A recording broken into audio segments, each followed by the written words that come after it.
In this video, you'll learn how to add a Calendly link to your Squarespace website. By following these steps, you will enable visitors to easily schedule meetings with you through your website. Begin by opening the Calendly website in your preferred web browser. Once there, sign into your account if prompted. After logging in, locate the section labeled Event Types in the main navigation menu.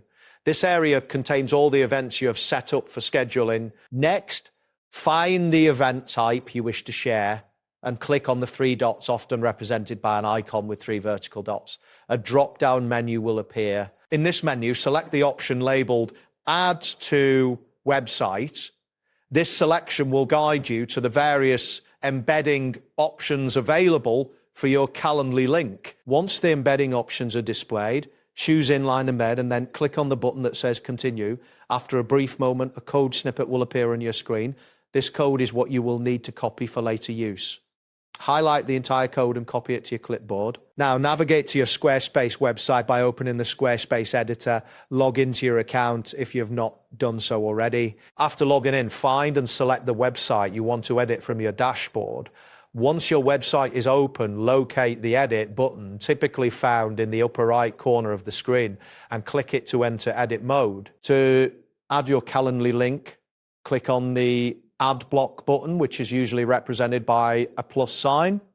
A menu will appear with various block options. From this menu, select Embed.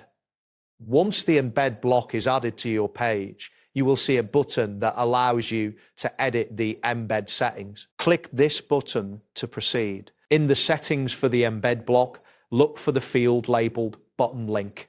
Here, you will choose the option to import a URL. Paste the Calendly link you copied earlier into this field. After pasting, you can rename the button to something descriptive, such as Book Now or Schedule Meeting, to make it clear for visitors. Once you've completed these steps, look for the Save button, usually located in the upper left corner. Click Save to confirm your changes, then select Done to exit the editing mode. Your visitors can now open your Calendly booking page directly from your Squarespace website. And there you have it. Thanks for watching and see you soon.